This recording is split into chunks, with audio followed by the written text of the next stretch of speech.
Halo guys, selamat datang kembali di channel Irfan Akbar 67. Dalam video kali ini gua mau bahas Tsukiga Michibiku atau sering dikenal dengan Tsukimichi. Seperti biasa gua tuh bakal bahas dari sisi web novelnya. Gua bakal bahas lanjutan anime Tsukiga Michibiku berdasarkan web novel chapter 169 sampai chapter 171. Video ini tentunya adalah kelanjutan dari video sebelumnya. Jadi buat kalian yang belum nonton video pembahasan yang sebelumnya, kalian tuh bisa nonton videonya terlebih dahulu. Video ini satu udah jelas spoiler untuk lanjutan animenya. Jadi buat kalian yang gak suka spoiler, kalian bisa close video ini. Sebelum kita mulai, gua mau ngingetin lagi ke kalian, jangan lupa untuk subscribe channel ini. Dan jangan lupa juga untuk nyalain loncengnya supaya kalian dapat notif kalau channel ini update video terbaru.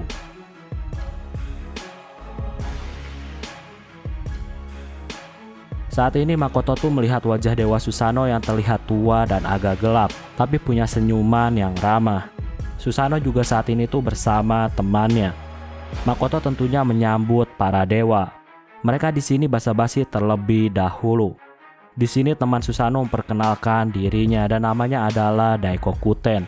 Dia juga ternyata adalah seorang dewa. Kalau di Jepang dia tuh termasuk dalam 7 dewa keberuntungan dalam mitologi di Jepang. Selain Daikokuten, ada juga seorang wanita yang memperkenalkan dirinya dan namanya adalah Athena. Tentunya dia juga adalah seorang dewi. Ketiga dewa saat ini tuh memuji kota Makoto. Bahkan Athena tuh sangat tertarik sama kota yang dibangun sama Makoto. Makoto pun di sini menyuruh Tomoe untuk menjadi pemandu wisata dalam menemani Athena keliling Asora. Makoto saat ini masih mengobrol sama para dewa. Di sini, Daikokuten terlihat kesal pada dewi dunia ini karena telah bertindak sesukanya. Bahkan Makoto hampir mati karena ulah dari dewi yang bertindak sesukanya. Daikokuten di sini bilang kalau Makoto saat ini tuh punya kemampuan untuk berkomunikasi dengan siapapun, dan itu adalah hal yang sangat luar biasa. Awalnya Makoto tuh nggak bisa berkomunikasi sama manusia, tapi sekarang berkat perjanjiannya dengan Dewi, Makoto saat ini bisa berkomunikasi sama manusia. Dan sekarang Makoto tuh bisa berkomunikasi sama siapapun. Daikokuten juga di sini tuh salut sama kekuatan-kekuatan yang dimiliki sama Makoto. Bahkan Makoto tuh bisa nyiptain dunia sendiri yang sangat luas. Daikokuten di sini janji kalau dia, Athena, dan Susanoo mereka bakal menyembunyikan Asora supaya dewi dunia ini tuh nggak tahu tentang Asora. Jadi Makoto tuh nggak perlu khawatir kalau mau memperluas Asora. Saat ini Makoto menjamu para dewa dan tentunya mereka tuh mengobrol sambil makan. Makoto jelasin rencana-rencana yang bakal dia lakuin di dunia ini. Intinya di sini Makoto dan para dewa mereka tuh mengobrol sambil pesta. Besoknya saat ini Makoto terbaring di tanah dengan kondisi yang sangat lemah. Ternyata Makoto kalah bertarung melawan Athena. Ternyata Makoto tuh disuruh menghadapi salah satu dari dewa, dan yang dipilih Makoto adalah Dewi Athena. Tapi pada akhirnya dia dihajar dan dia tuh nggak berkutik. Untuk pertama kalinya Makoto ini dibuat jadi sangat lelah, dan dia tuh untuk pertama kalinya nggak bisa berkutik. Sesuai dengan julukannya, Dewi Perang Athena tuh membuat Makoto nggak berdaya. Makoto ini awalnya dia tuh ternyata meremehkan Athena karena dia wanita. Tapi ternyata serangan awal Athena tuh pakai tombak dan itu langsung menghancurkan penghalang yang dibuat Makoto. Makoto pun harus menghindari itu supaya nggak kena serangan Athena. Athena juga di sini terus-menerus ngasih serangan bertubi-tubi ke arah Makoto. Makoto juga sedikit membalas, tapi pada akhirnya dia tuh kalah telak. Melihat pertarungan itu, Susanoo di sini salut sama Makoto. Makoto tuh bisa bertahan agak lama dari serangannya Athena. Susanoo awalnya menyangka kalau Makoto tuh bakal kalah dengan cepat, tapi ternyata Makoto berhasil sedikit bertahan. Susanoo di sini ingetin Makoto untuk gak gegabah menantang dewi dunia ini. Dengan kekalahan telak dari Athena, Makoto di sini menyadari kalau kekuatan dewi tuh jauh lebih kuat darinya. Makanya dia tuh sekarang tuh gak mau gegabah dalam menantang dewi. Para dewa di sini menyuruh Makoto tuh untuk waspada dan gak gegabah. Kekuatan Makoto tuh saat ini masih belum sebanding dengan kekuatan para dewa. Para dewa juga di sini tuh ngasih beberapa saran cara bertarung kepada Makoto. Intinya di sini Makoto tuh diajarin banyak hal dan kekuatan Makoto juga dipuji sama para dewa.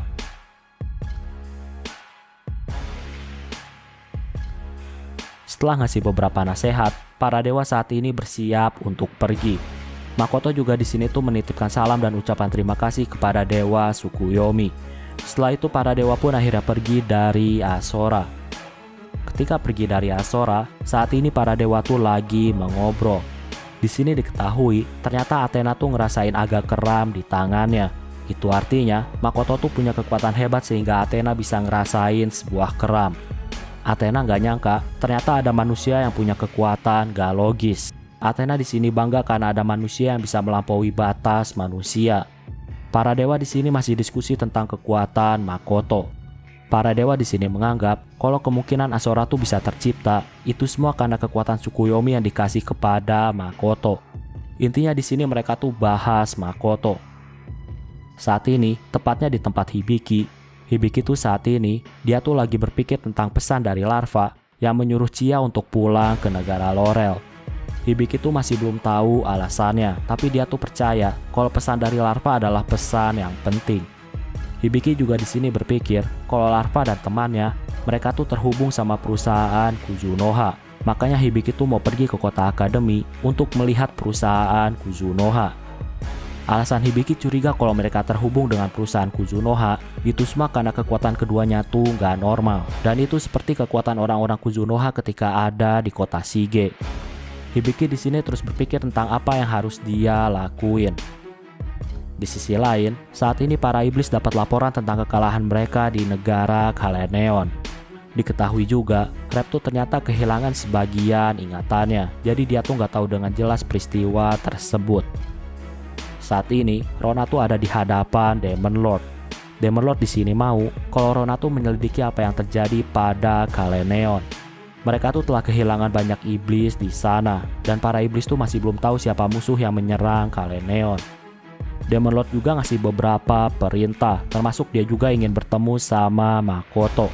Walaupun rencana Demon Lord digagalin sama Makoto, tapi Demon Lord tuh di sini nggak terlihat khawatir, dan dia tuh malah penasaran sama Makoto. Di sini juga ada iblis yang merupakan gadis kecil bernama Sari. Dia juga tertarik pada Makoto dan perusahaan Kuzunoha. Sari di sini, dia tuh mau memastikan dan melihat langsung orang seperti apa Makoto. Oh ya, Sari ini tuh termasuk salah satu dari anak Demon Lord. Tentunya Sari ini bukanlah iblis yang sembarangan. Sari tuh udah mendapatkan pendidikan luar biasa dari Demon Lord. Intinya, sebentar lagi tuh bakal ada pertemuan antara pihak iblis dengan perusahaan Kuzunoha. Saat ini musim dingin, tepatnya beberapa bulan berlalu sejak insiden penyerangan monster varian di kota akademi. Saat ini Makoto tuh ada di toko Kuzunoha yang ada di kota akademi. Dia saat ini menguping pembicaraan pelanggan tentang tokonya. Intinya, pelanggan terlihat senang dengan produk yang ada di perusahaan Kuzunoha. Para pelanggan juga di sini terlihat memperdebatkan orang-orang yang menjaga toko Kuzunoha. Contohnya tuh debat tentang siapa yang paling cantik, apakah Eris atau Aqua. Dan tentunya banyak perdebatan yang gak penting lainnya. Nah, karena perdebatannya tuh gak penting, Makoto pun akhirnya berhenti menguping.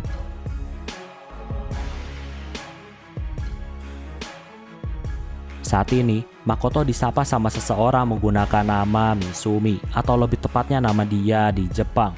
Ternyata yang menyapa tuh adalah senpai-nya, yaitu Hibiki. Di sini Makoto berpikir, apakah dia tuh harus memperkenalkan diri sebagai Raido atau bukan?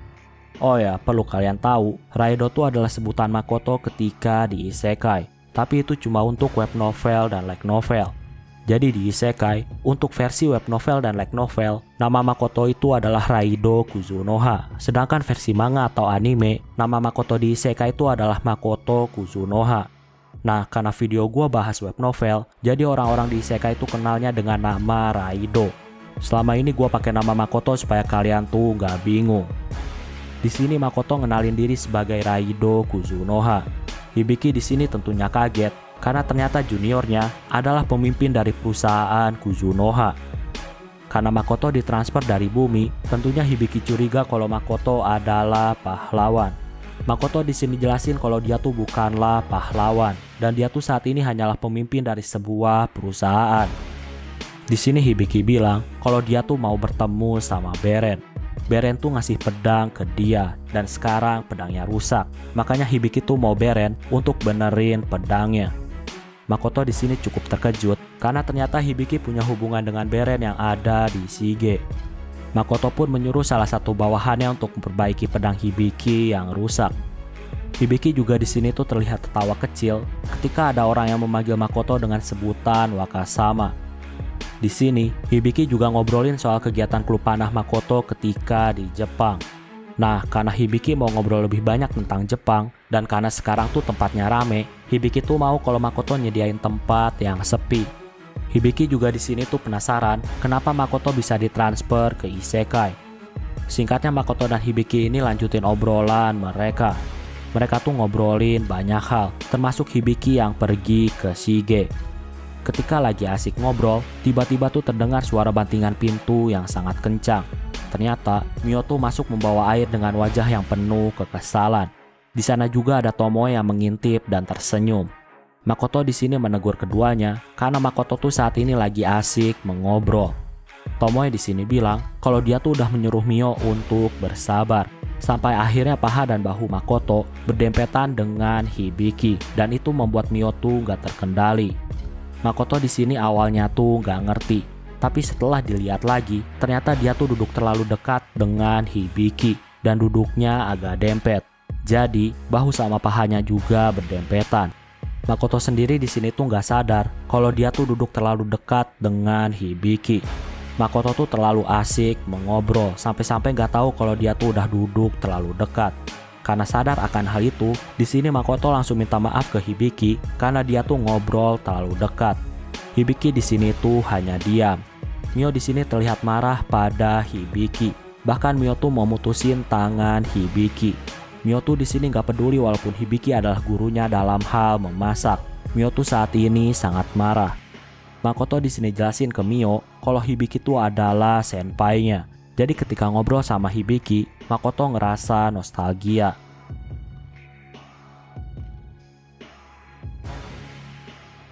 Makoto di sini terus jelasin ke Mio.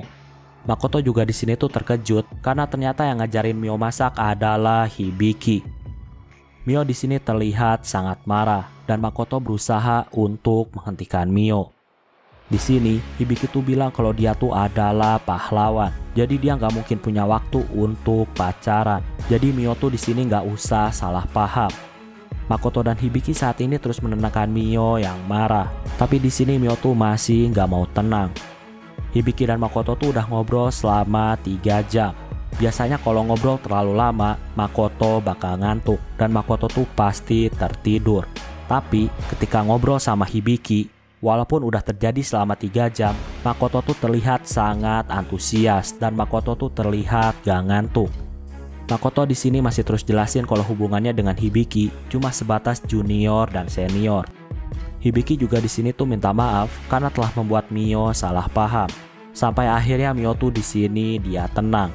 Nah, karena gak mau ada ribut-ribut lagi, Makoto pun mutusin untuk mengakhiri obrolannya bersama Hibiki. Di sini, Tomoe mau kalau dia menjadi pengawal Hibiki selama Hibiki tuh masih menjadi pelanggan Kuzunoha. Makoto pun menyerahkan Hibiki kepada Tomoe. Setelah itu semua percakapan pun berakhir. Saat ini, Tomoe menemani Hibiki. Hibiki ini sebenarnya tuh nggak perlu pengawalan dari Tomoe. Tapi Tomoe mau mengawal Hibiki dengan alasan kalau kota akademi itu pernah diserang sama monster. Jadi sangat berbahaya untuk meninggalkan pahlawan sendirian. Tomoe juga di sini bilang ke Hibiki, sebaiknya kalau di dunia ini, Hibiki tuh jangan memanggil Makoto dengan nama aslinya di Jepang. Jadi sebaiknya pakai nama palsunya, yaitu Raido Kuzunoha. Sambil mengawal Hibiki, Tomoe juga melihat isi kepala dan kenangan-kenangan Hibiki. Hibiki dan Tomoe di sini mulai mengobrol. Mereka tuh ngobrolin hubungan antara manusia dan setengah manusia. Seperti genre isekai pada umumnya, hubungan manusia dan setengah manusia memang selalu menjadi alasan untuk memicu sebuah konflik. Perbedaan ras itu selalu terjadi di mana-mana. Nah, karena Hibiki ini kenal sama Illumgan, Tomoe di sini ngasih tahu kalau Illumgan udah mati. Alasannya karena Illumgan telah membuat kekacauan di festival. Tomoe juga ngasih tahu semuanya tuh salah Illumgan karena memulai perang terlebih dahulu dengan perusahaan Kuzunoha. Bahkan Illumgan sampai-sampai mempengaruhi siswa lain untuk membenci Kuzunoha. Hibiki di sini terkejut karena Illumgan tuh ngelakuin hal itu.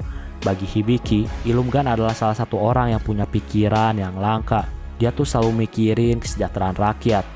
Tomoe juga di sini tuh menyayangkan perubahan Ilumgan. Di sini, Hibiki bilang kalau dia tuh masih belum sepenuhnya percaya dengan perubahan yang dialami sama Ilumgan. Hibiki tuh masih sangat yakin pasti ada penyebab yang membuat Ilumgan tuh berubah. Tomoe juga di sini tuh ngobrolin tentang katana dan samurai bersama Hibiki. Tomoe tuh di sini mau kalau Hibiki tuh ngajarin dia teknik-teknik menggunakan katana. Tomoe tuh udah melihat ingatan Hibiki, tapi baginya melihat teknik katana secara langsung, hal itu adalah pelatihan yang terbaik. Jadi daripada melihat ingatan seseorang, Tomoe tuh lebih tertarik untuk melihatnya secara langsung. Karena terus memaksa, mau nggak mau Hibiki tuh menuruti permintaan Tomoe. Hibiki di sini heran karena Tomoe ini mirip sama Mio. Mio juga memaksanya untuk ngajarin dia masak, sedangkan Tomoe tertarik padanya untuk ngajarin teknik katana. Hibiki di sini tuh hanya bisa pasrah.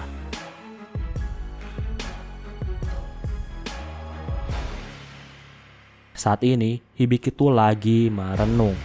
Setelah pertemuan dengan Makoto, Hibiki curiga kalau hubungan Makoto dengan Dewi tuh nggak bagus. Itu artinya kemungkinan mereka bermusuhan. Hibiki di sini ragu untuk percaya sama Makoto karena dia tuh nggak berhubungan baik sama Dewi. Selain itu, Hibiki juga di sini tuh masih belum tahu tujuan Makoto. Makoto ini nggak memihak manusia maupun iblis. Tapi walaupun gitu, kekuatan perusahaan Kuzunoha tuh saat ini harus diwaspadai. Hibiki juga di sini tuh mikirin kekuatannya Tomoe. Hibiki dan Tomoe itu sebelumnya adu katana murni, yang artinya mereka tuh benar-benar adu fisik, dan pemenangnya tuh adalah Hibiki. Dari 10 pertandingan, Hibiki tuh menang 9 kali. Ketika Hibiki melihat gaya pertarungan katana Tomoe, bagi Hibiki Tomoe tuh nggak punya banyak pengalaman dalam menggunakan katana.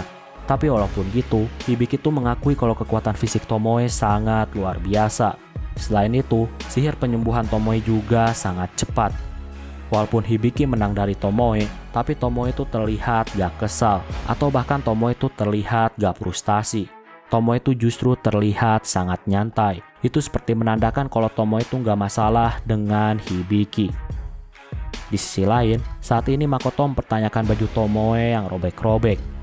Tomoe dengan nyantai bilang kalau robekan itu adalah robekan terhormat. Tomoe bilang kalau dia dan Hibiki tuh adu katana, jadi robekan itu berasal dari pertarungan yang terhormat.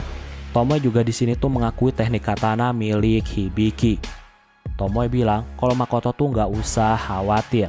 Ketika bertarung melawan Hibiki, Tomoe tuh cuma pakai kemampuan berpedangnya, jadi nggak pakai sihir atau apapun. Gak lama datang Mio yang bergabung dengan obrolan.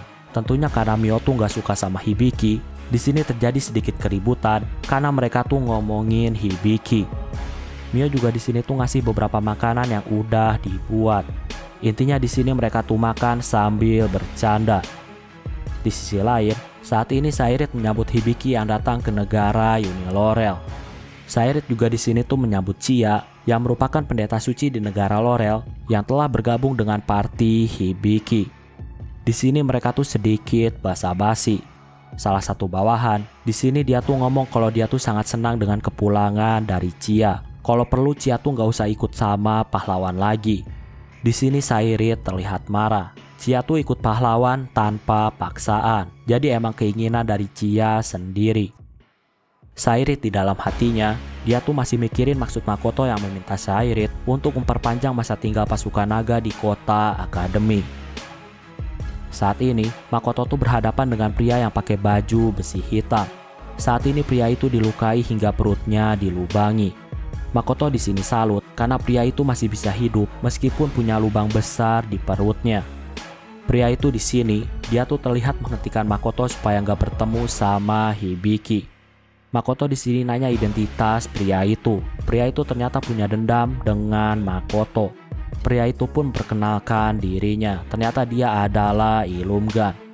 Makoto di sini tuh pernah mendengar nama itu, tapi dia tuh saat ini terlihat gak peduli, dan itu membuat Ilumgan jadi kesal. Makoto juga di sini nanya tentang microwave pada Ilumgan. Makoto di sini jelasin tentang microwave, dan Makoto jelasin kalau dia mau bunuh Ilumgan dengan konsep microwave.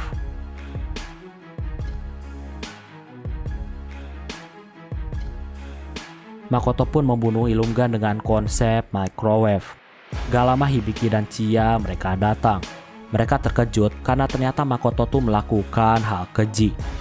Makoto di sini terlihat seperti orang jahat tanpa emosi. Makoto bilang kalau dia tuh mau membunuh semuanya termasuk membunuh Dewi. Gak lama, Makoto pun terbangun dari tidurnya. Ternyata dia tuh mimpi buruk. Dalam mimpinya, Makoto terlihat seperti orang keji tanpa perasaan. Saat ini, Makoto bertemu sama Ruth. Ruth di sini memegang telur seukuran bola rugby. Saat ini Ruth punya permintaan kepada Makoto. Makoto disuruh mengantarkan telur-telur, salah satunya adalah kepada Gron yang ada di wilayah Kekaisaran dekat gurun Vanilla. Tentunya Ruth bakal ngasih hadiah yang layak kepada Makoto, yaitu berupa informasi yang hanya diketahui sama Ruth. Selain itu, Ruth juga bakal ngasih bantuan kepada Kalenion. Makoto juga di sini tuh ngasih tahu kalau dia diundang sama Putri Vivi untuk segera menuju Grittonia. Ruth di sini hanya tersenyum. Ternyata Makoto tuh saat ini benar-benar populer di antara para petinggi negara. Ruth di sini bilang kalau Makoto butuh apa-apa, dia tuh bakal membantu Makoto. Intinya, di sini Ruth tuh ngasih beberapa telur kepada Makoto dan Makoto harus nganterin telur-telur itu. Karena Makoto akan pergi bersama Tomoe dan Shiki, Ruth di sini ngasih peringatan ke Makoto untuk hati-hati. Alasannya karena Tomoki tuh tergila-gila sama Tomoe. Ruth juga di sini ngasih peringatan kepada Makoto tentang Valkyrie milik Tomoki. Tomoki tuh punya kemampuan bisa memikat para wanita dengan mudah. Setelah banyak mengobrol, Ruth dan Makoto pun akhirnya berpisah. Saat ini, Makoto, Tomoe, dan Shiki mereka tuh mulai bergerak. Makoto di sini ngasih tahu tentang kerjaan mereka saat ini. Mereka tuh saat ini mulai memasuki wilayah Kekaisaran. Karena sekarang mau menuju ke Grittonia, Makoto di sini nyaranin sebaiknya Tomoe tuh nggak ikut. Makoto tuh khawatir sama kekuatan Tomoki yang bisa memikat para cewek. Makoto dan para bawahannya tuh saat ini masih mengobrol. Singkatnya saat ini Makoto, Tomoe, dan Shiki mereka tuh udah ada di Grittonia dan mereka tuh disambut sama Putri Lily. Untuk awal mereka tuh basa-basi. Lily juga di sini tuh masih berharap kalau perusahaan Kuzunoha tuh membuka toko di negaranya. Di sini juga Tomoki dan Makoto mereka berkenalan. Melihat Makoto, Tomoki tahu kalau Makoto tuh adalah orang Jepang. Tapi Makoto ini nggak terlihat seperti manusia maupun setengah manusia. Tomoki juga tahu kalau Makoto tuh pakai nama palsu. Lily di sini kaget, ternyata Makoto dari dunia lain. Tomoki juga di sini tuh nggak ngerti kenapa ada Makoto. Padahal Dewi bilang cuma ada 2 pahlawan. Makoto pun di sini ngasih tahu nama aslinya, yaitu Misumi Makoto. Dan dia juga ngasih tahu kalau dia tuh adalah juniornya Hibiki. Saat ini, Tomoki dan Makoto tuh ngobrol berdua di ruangan. Tomoki ini nggak ada penghormatan ketika ngobrol sama Makoto, padahal Makoto tuh 2 tahun lebih tua. Tomoki tuh bahkan di sini nyuruh harusnya tuh Makoto yang hormat ke dia. Alasannya karena dia tuh adalah pahlawan, sedangkan Makoto tuh cuma pedagang. Tomoki di sini tuh tanpa basa-basi, dia tuh langsung meminta sebuah permintaan. Permintaannya adalah Makoto harus menyerahkan Tomoe padanya. Makoto di sini tuh hanya terdiam. Makoto akhirnya paham kenapa Tomoe bisa sangat kesal pada Tomoki. Makoto juga di sini menganggap kalau Tomoki itu adalah orang bodoh.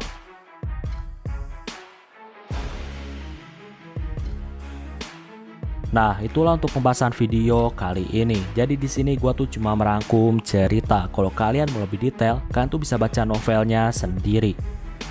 Oke, kayaknya cukup untuk video pembahasan kali ini. Terima kasih karena udah nonton video ini sampai habis. Jangan lupa untuk subscribe, like, dan yang paling penting adalah jangan lupa untuk share video ini ke teman-teman kalian. Sampai bertemu kembali di video-video selanjutnya. Terima kasih.